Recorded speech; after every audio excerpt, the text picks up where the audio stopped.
All right, Dr. Leo with Running Rehab. Today we're going to talk about shin splints, which is kind of a generalized term for pain in through the lower leg. It can be on the inside of the leg, it can be on the front of the leg, but either way we're going to address both of those. And usually very common when you're starting to get into running. A lot of times when you are starting to get into running, your form might be a little bit off. So a lot of these are related to poor form mechanics or running form mechanics. And so it's important for you to have some good resources with that. And, sort of shameless plug here, my book, Faster Without Fail, will walk you through some of those mechanisms as to why that's the case, why you might be getting shin splints, because it's not like all runners get them. It's usually related to poor form. So you can get this on Amazon and use that as a great resource on how to fix your form. But if you have this, what you're going to basically need to do is the middle muscle of the calf. So up here you have your gastroc, then you have your deep soleus in the middle. Your soleus is what's really torquing on the bone here. So it's generally an imbalance between your soleus and your tib anterior, okay? So what you're gonna do is after you've taken like a warm shower or been in a sauna or after your run or workout, basically you wanna have this area nice and warm. You're gonna just go in there and you're just gonna basically scrape through where it hurts, okay? So you're just gonna start with some gentle sort of scraping on the skin there to just get that nice release, and you're just going right after the painful areas, but focusing sort of on the mid shaft of the tibia or the lower leg bone, and spend upwards of 5 minutes sort of doing some scraping through the most painful areas.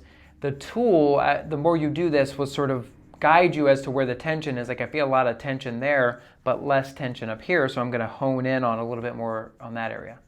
Okay, and then you're literally going to do the same thing here. You're not going to scrape directly on the bone. That would be crazy. But what you're going to do is you're going to be just kind of right off of the bone onto the muscle. And again, pretty easy to do on your own. You can kind of get in there and scrape this. And you're not going to want to do this every day, maybe just every other day. But again, about 5 minutes worth of scraping in through there is going to be a really good release for it. Okay, and say I've reached my 5 minutes worth of scraping, then you're going to get a cupping set, which we'll put in the show notes, like which set to get. And again, pretty easy to manage the cups here. You kind of just get them on the sore spots, but once you have them there, then you're going to kind of move the foot back and forth to get that fascia to pull off of the bone. And you can clearly see how it tenses up when I move my foot back and forth. I don't have shin splints, but I'm already getting a good release. Showing that there's always some decent amount of tension in this area, no matter if you have pain or not. But basically releasing the muscle on the back side of the shin is going to be really profitable for you. Even if the pain is just in the front, you're still going to want to release this, okay? And then you'll also take those same cups and then go to the front and then get the cups nice and secure on there. Takes a little bit of an art to sort of get these to stick. But once they're on there, then you're going to move the cups sort of back and forth, or move the foot back and forth with the cups on there. And you can see here I'm already getting a nice good release through there.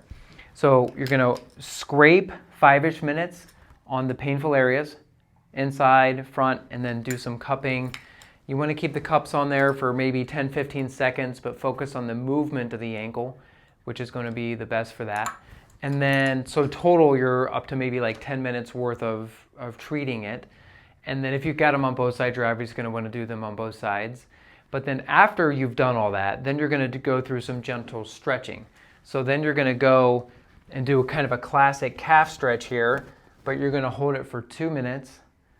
And basically that's going to elongate those fibers that are pulling on the bone. And then once you've done the 2 minutes of stretching, then you're going to reverse and you're going to do 10 toe raises up to strengthen the shin bone. Even if you have pain in the shin and through here, it's still important for you to do this exercise and get these guys stronger in the front. Because again, the major player is the tension back here versus the tension in the front. So we still want to continue to strengthen the front of the shin even if you have pain there. Okay? If you have any questions or concerns on this, feel free to reach out, but this is a quick and easy way to sort of release shin splints.